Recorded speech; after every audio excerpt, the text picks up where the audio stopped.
হযরত আয়েশা সিদ্দিকা বলেন, নবীজি যখন আযান শ্রবণ করতেন, আযান শুনতেন, তখন কাউকে চিনতেন না।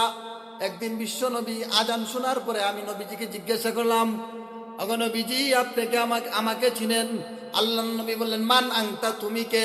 হযরত আয়েশা বললেন, আমি হলাম সিদ্দিকা আকবরের মেয়ে। আল্লাহর নবী জিজ্ঞাসা করেন, আয়েশা, সিদ্দিক আকবরকে, আবু বকরকে?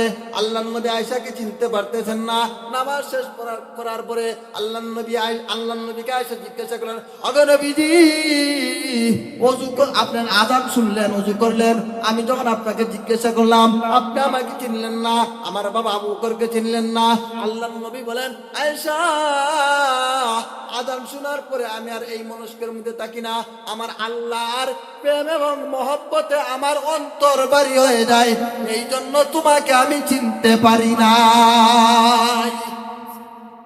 এই জন্য চিনতে পারি না। আলী রাদিয়াল্লাহু তাআলা আযান শুনলে পরে ওনার চেহারার অবস্থা পরিবর্তন হয়ে যেত।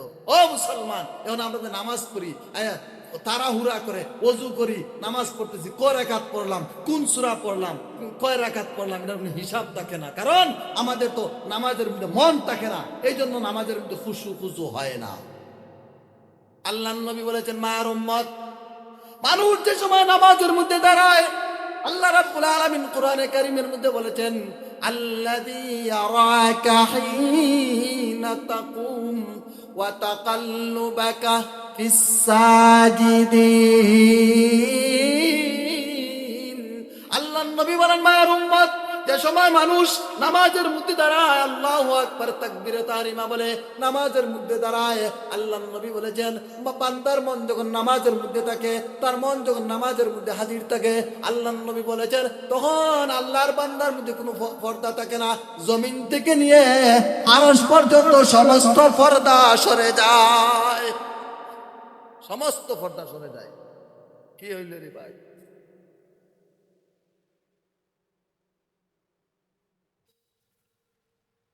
এই জন্য খুশু খুজুর সাথে যদি নামাজ আদায় করি, তাহলে সফলতা অর্জন করা যাবে। আমরা তো নামাজি হয় না। নামাজি হলো 5 প্রকারের। কয় প্রকারের নামাজি? 5 প্রকারের।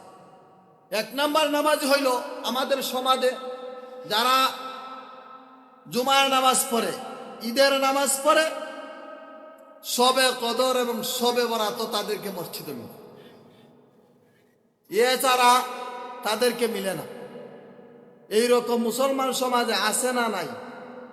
আছে। এই সমস্ত মুসলমান যারা শুধু জুমাবারে নামাজ পড়ে, ঈদের নামাজ পড়ে, আর তাদের নামাজের সাথে সম্পর্ক নাই, নামাজের সাথে তারা সম্পৃক্ত নয়, এই রকম নামাজ দিয়া পরকালে মুক্তি পাওয়া যাবে না। 2 নম্বরে আরেক দলের নামাজি হলো যারা নামাজ পড়ে কিন্তু নামাজের ভিতরে দুনিয়ার পেরেশানি, কয় রাকাত পড়লো এদিকে তাদের খেয়াল নাই, নামাজের মধ্যে খুশু খুজু নাই,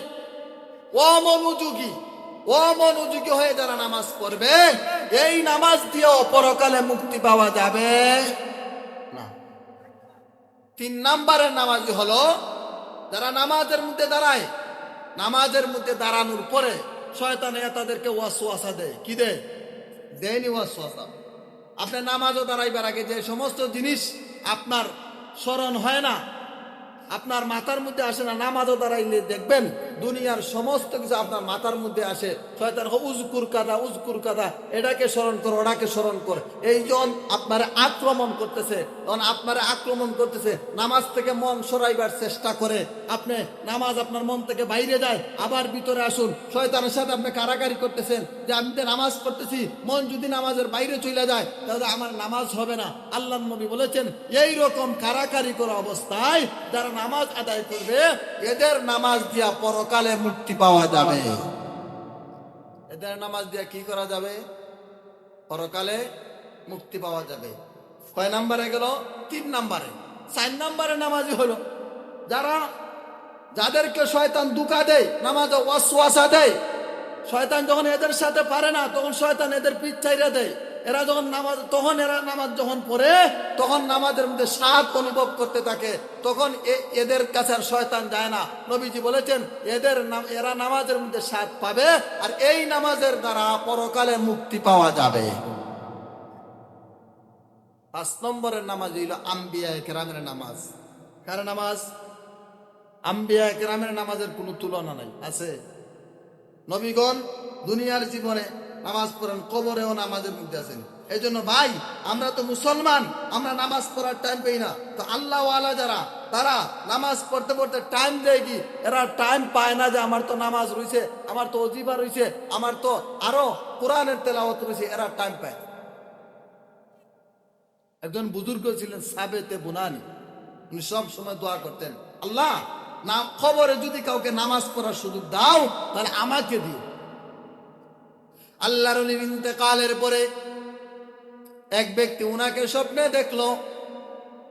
স্বপ্নে দেখার পরে উনাকে জিজ্ঞাসা করলো, ও সাবেতে বুনানি, তুমি তো সব সময় দোয়া করতা, আল্লাহ কবরে যদি নামাজ পড়ার সুযোগ দাও তাহলে আমাকে দিও।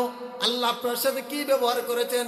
আল্লাহর ওলি সাহাবেতে বুনানি বলেন, আমার ইন্তেকালের পরে ফেরেশতা আমাকে প্রশ্ন করার পরে আল্লাহ রাব্বুল আলামিন কবরের ভিতরে আমাকে নামাজের ব্যবস্থা করে দিয়েছেন। কবরের ভিতরে নামাজের ব্যবস্থা করে আল্লাহ আল্লাহর নামাজ তারা টাইম কেমনে দেব? এই জন্য হাজী আমদাদুল্লাহ মুহাজিরে মক্কিকে প্রশ্ন করা হয়েছিল, ও হাজী আমদাদুল্লাহ মুহাজিরে মক্কি, আল্লাহ যদি কিয়ামতের ময়দানে আপনাকে জিজ্ঞাসা করেন, ও হাজী আমদাদুল্লাহ মুহাজিরে মক্কি তুমি কি চাও, তাহলে আল্লাহর কাছে কি চাইবা? উনি তখন উত্তর দিয়েছিলেন, আল্লাহ যদি আমাকে বলেন কি চাই, তখন আমি আমার আল্লাহকে বলবো, আল্লাহ তোমার আরশের নিচে আমাকে 2 রাকাত নামাজ পড়ার সুযোগ দাও। এখন আমরা মুসলমান, নামাজ পড়তে পারি, নামাজ পড়ার টাইম পেই। হাই রে মুসলমান, মুসলমানের নামাজ আছেন তো নাই? এজন্য আল্লাহ রাব্বুল আলামিন বলেন, ফাযকুরুনি বিসসালাহ আযকুরুকুম ওয়াশকুরুলি ওয়ালা তাকফুরুন। আল্লাহ বলেন, দুনিয়ার মানুষ তোমরা আমাকে নামাজের মাধ্যমে স্মরণ করো, আমিও তোমাদেরকে স্মরণ করব। ও মানুষ, তোমরা যদি আমাকে তাসবিহর মাধ্যমে স্মরণ করো, আমি আল্লাহ তোমাদেরকে স্মরণ করব। এই জন্য নামাজের মাধ্যমে আল্লাহকে স্মরণ করতে হবে। আল্লাহকে যদি স্মরণ করি, আল্লাহ অবশ্যই আমাদেরকে স্মরণ করিবেন। এই জন্য আল্লাহ রাব্বুল আলামিন বলেন, সফলতা যদি অর্জন করতে চাও তাহলে নামাজ খুশুখুজুর সাথে আদায় করতে হবে। এই জন্য আল্লাহ বলেন, কাদ আফলাহাল মুমিনুন আল্লাযীনা হুম ফি সালাতিহিম খাশিউন। আল্লাহ বলেন, দুনিয়ার মানুষ তুমি যদি সফলতা অর্জন করতে চাও তাহলে 1 নম্বর গুণ হলো তুমি খুশুখুজুর সাথে নামাজ আদায় করো। খুশুখুজুর সাথে যদি নামাজ আদায় করতে পারো না তাহলে তুমি সফলতা অর্জন করতে পারবে না। এই জন্য নামাজ পড়তে হলে মনকে স্থির রেখে, অন্তরকে স্থির রেখে আল্লাহর সামনে দাঁড়াইতে হবে।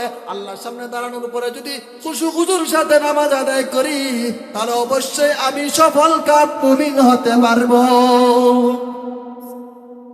সফলকাম মুমিন হতে হলে, সফলতা অর্জন করতে হলে 1 নম্বর হলো খুশুখুজুর সাথে নামাজ আদায় করতে হবে। কিসের সাথে? খুশুখুজুর সাথে নামাজ আদায় করতে হবে। স্বাভাবিকত ভাই, নামাজের ওয়াজ খুব কম হয়, হয় না? নামাজের ওয়াজ খুব কম হয়। এটা আমাদের অত্যন্ত জরুরি। আল্লাহ রাসূল বলেছেন যে কিয়ামতের ময়দানে আউয়ালু মা ইউহাসাবু বিল আবদু ইয়াউমাল কিয়ামাতিস সালাহ, কিয়ামতের ময়দানে সর্বপ্রথম যে জিনিসটার হিসাব হবে এগুলো নামাজ। নামাজের হিসাব যার ঠিক হবে বোঝা যাবে বাকি সব ঠিক আছে। আর নামাজের হিসাব যদি ঠিক হয় না তাহলে বোঝা যাবে অন্য আহকামের মধ্যে, তার মধ্যে আল্লাহর অন্য আহকাম তা দিয়ে আদায় হয় নাই, সমস্যা আছে। সফলতা অর্জন কেমনে করবো? এখন আমরা মুমিনরা, মুসলমান, আমাদের মধ্যে নামাজ নাই, তাহলে কেমনে সফলতা অর্জন হবে? এই জন্য সফলতা অর্জন করতে হলে 1 নম্বর হলো খুশুখুজুর সাথে কি করতে হবে? নামাজ আদায় করতে হবে। খুশুখুজু নাই। ইমাম গাজালি রহমতুল্লাহ আলাইহি বহুত বড় আলিম ছিলেন, উলামায়ে কেরাম জানেন। ওনার ভাই আহমদ গাজালি, উনিও বড় আলিম ছিলেন।